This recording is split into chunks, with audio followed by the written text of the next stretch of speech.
It's coming. That song again. Is it?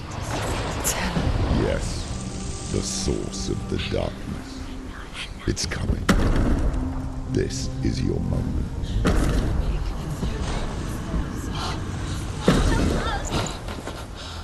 I'm sorry.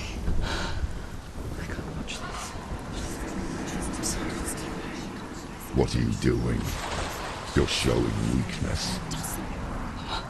You're not a warrior. You're a disgrace.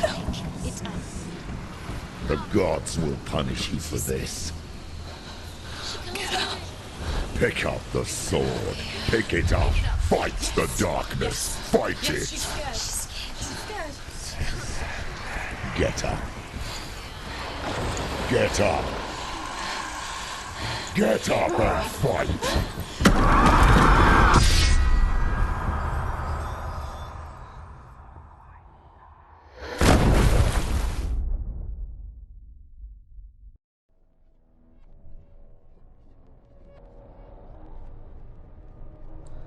Stormy seas and lost souls.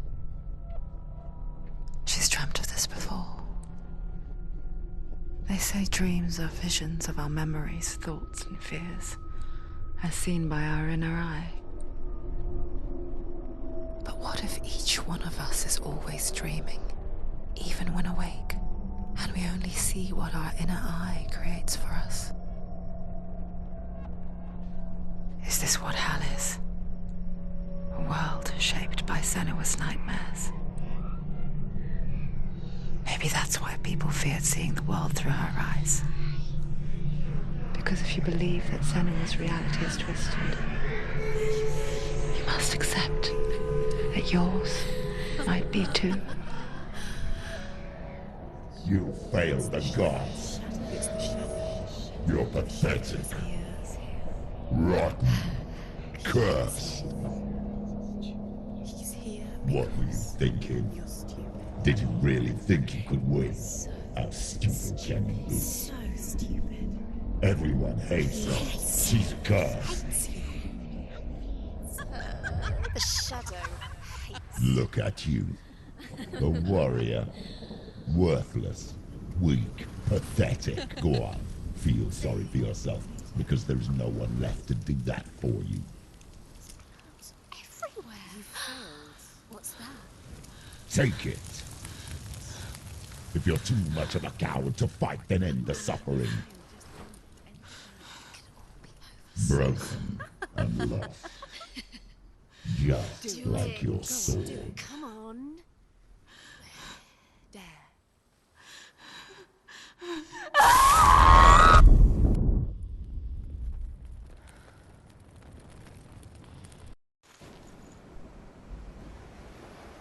Why go on when you give everything and face that which torments you, only to find that it is worse than you could have imagined? Why go on? Is it really so weak to ask this? Or are we just so afraid of the honest answer that we do not dare pose the question? Sometimes the answer lies in a memory, a feeling, a song. It's the song. It's not real. It's a trick. It's not real. It is real. Listen to it. She can Don't give up. Dillian. It's Not like this. it can't. It's not real. It is real. It's a trick. Don't trust it. Maybe you're already dead. Who are you? Maybe this Do you is still believe in yourself? no. It's Enough. It's a trick. She knows it's him. It's a trick. He's already dead. You know it's him. He can't be here. It's impossible. Dillian. Come to me. Please.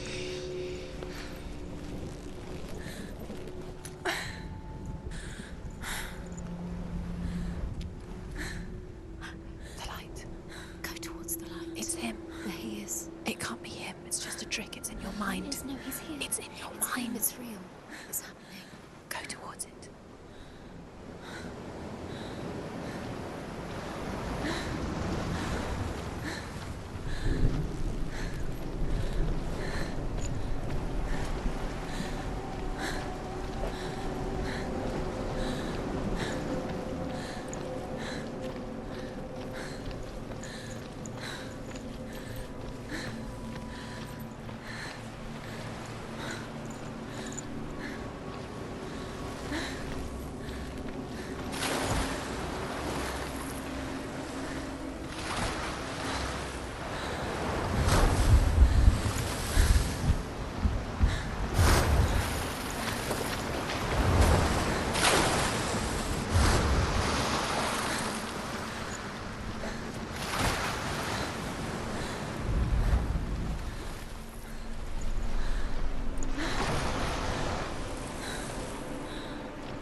alone. How could you? Keep How going. could you? Keep going. Ignore the pain. I told you it was to trick you. We told you. Where are you going? See, There's nothing to follow. come on.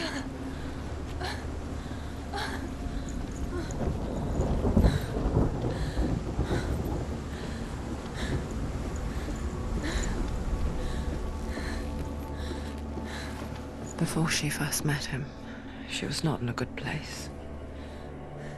Just a teenager, but not like the others. Barely functioning, she rarely left the house. Her father, Zinbal, made sure of that.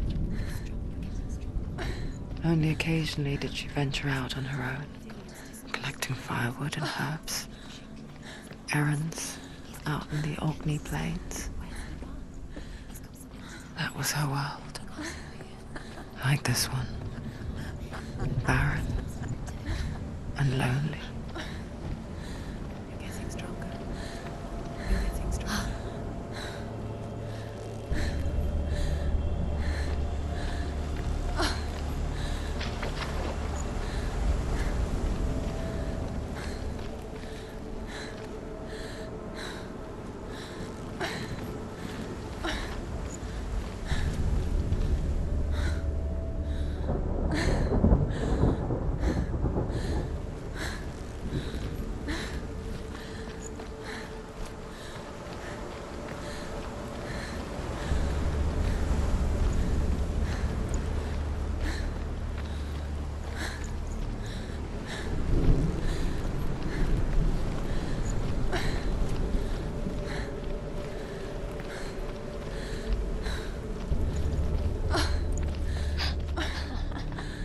It's already disappeared.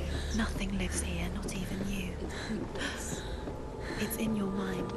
You think you can see it, but it's in your mind.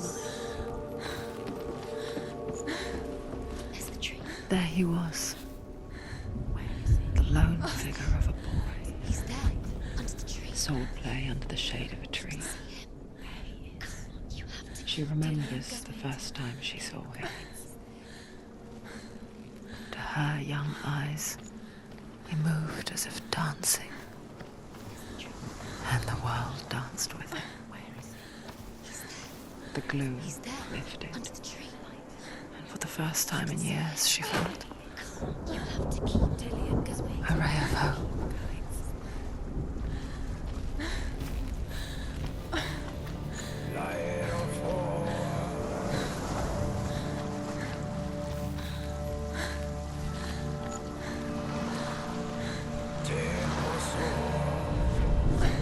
The Northmen tell of a great hero. His name is Sigmund. His father's hall was built around a great tree, and one day, Odin comes and thrusts a sword into the tree, a gift to whomever can release it. Many try, but the sword only comes out at Sigmund's touch.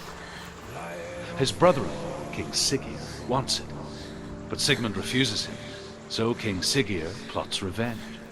He invites Sigmund and his brothers to a feast, but when they arrive, they are met with an army, not a warm welcome. King Siggeir captures Sigmund and his brothers, steals his coveted sword, and readies them for execution.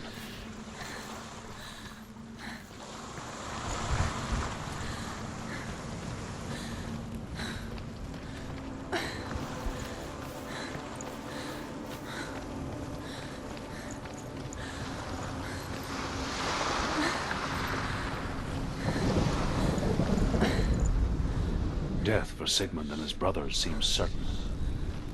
But the king's wife is Sigmund's sister, and she begs for mercy and implores the king to chain them up instead.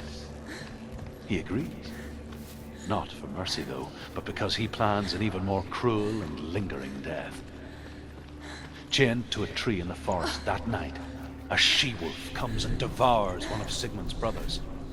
She returns, ravens, night after night, until only Sigmund is left. The next day, Sigmund's sister sends a serpent with honey to smear on Sigmund's face. But to what end? Well, that night, When the she-wolf appears again, you'll never guess what happens.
Day after day, watching from afar, she mimicked him, perfecting her own secret dance,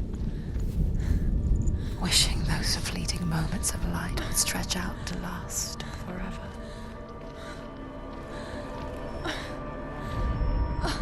As the she-wolf licks the sweet honey from Sigmund's face, he bites the wolf's tongue. The she-wolf pulls away, but Sigmund holds on. The chains break, and he is free. After his escape, Sigmund lives like us, hidden in the forest. His enemy, King Siggeir, believing him dead, as his sister plots revenge. And for vengeance to succeed, even the great Sigmund needs help. So she sends her sons to him. But their blood is weak and corrupted, and they're put to death by Sigmund.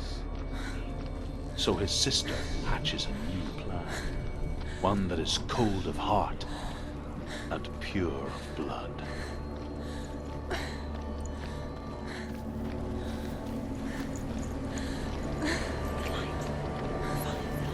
No, it's a trick. It's an illusion. It's not real. Different. It's real. You want to believe it's real, but it's a trick. You're deluded. Where are you going? Where is she going? What is she following? You can't even fight. It's just deception. How does he so effortlessly court the world and bliss? If only she could do the same. See the world through eyes anew and dance with it, just like he does.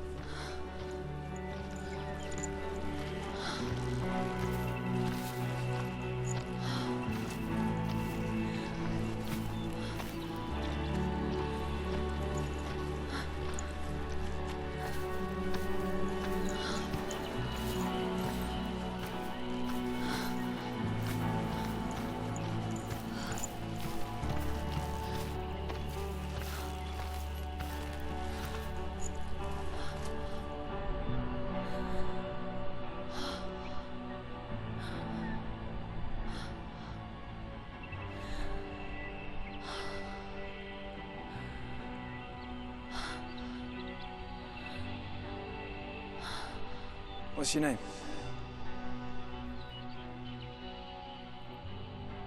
Senua. I haven't seen you before.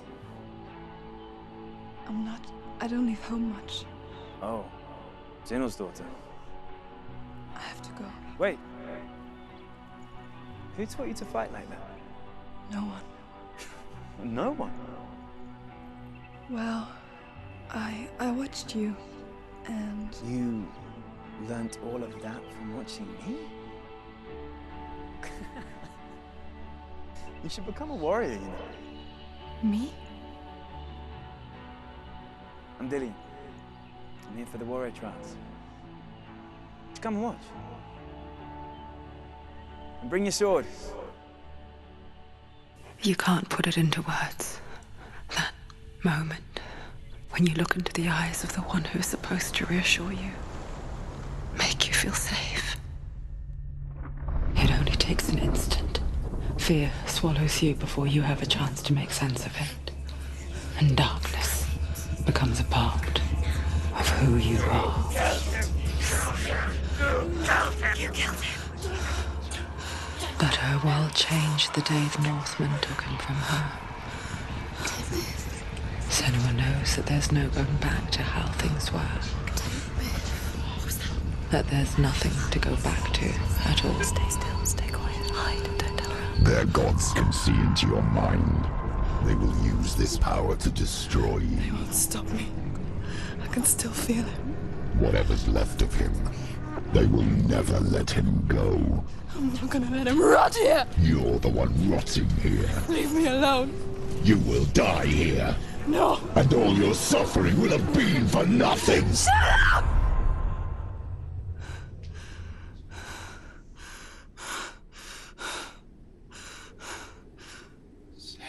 Dillian? Is that you?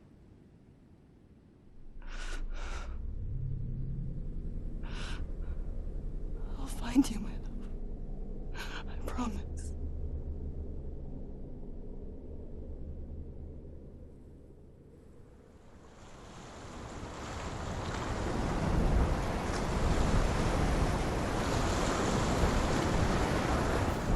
The light by the tree. Can you see him? You want to believe it. Is he not real? Is he there? You're alone in these mountains. Is that Dillian? Nothing lives here. You won't survive. You met him by the tree. She met him by the tree. Maybe it's a sign, the tree. What's he trying to tell you? He's waiting for you by the tree.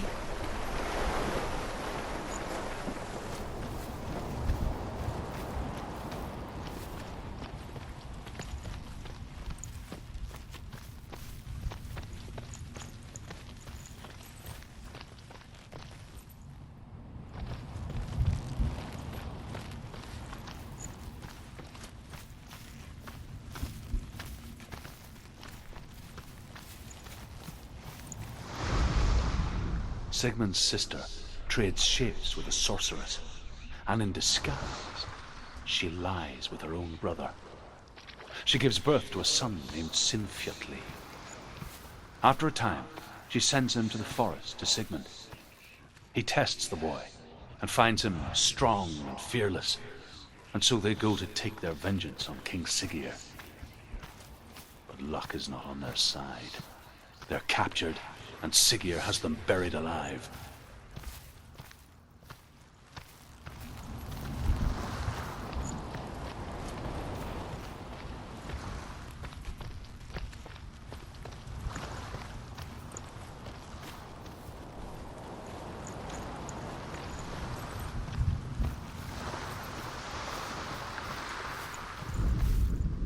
As Sigmund and Sinfjotli are being buried alive, Sigmund's sister throws an armful of straw into the grave mound. Hidden in the straw is Sigmund's sword, the gift of Odin. They cut their way out of the grave mound and set fire to Siggeir's hall. The king burns to death. Sigmund calls to his sister to come out so that she may live and be honored. She does come out, but only to tell him the truth. That she had slept with him, her brother, to beget a strong avenger. I am not fit to live, she says, and walks back into the fire. strike vengeance from your heart, Senua, as there is always a heavy price to pay.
Imagine a sword that can slay gods. Its name is Gramr. It was forged by the god of all Northmen, Odin, and gifted to Sigmund, a great warrior. I need this sword. It's important. Can you help me? The sword appears whole, but it is an illusion. It shattered into shards long ago. It is said a great warrior can reforge Gramr by answering the trials of Odin, one for each shard. The roots of the Tree of Death will take you to new lands where you will face the trials. Go to the shards. Go to the shard. Go to the shards. What's the shard? Find it. It's the metal runestones. It's in front of you. Find it. The metal, the runes. You need that sword. Go to the shard. Find the shards.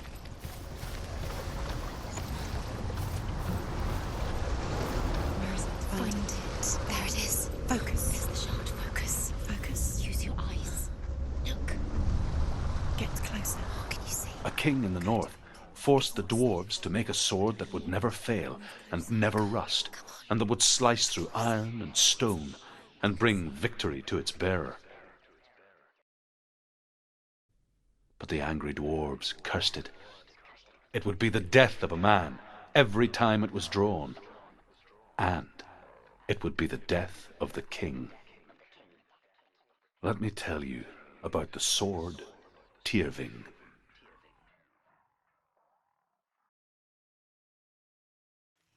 I don't recognize this place. Where are we? Where is she? It feels wrong. Where are we now? Burial mound. So strange that we go to such lengths to bury death. Something so very ordinary, inevitable. It's as if we conspire to hide death, because we have no answer for it. But when it comes and forces itself onto our friends or loved ones, then comes the reckoning.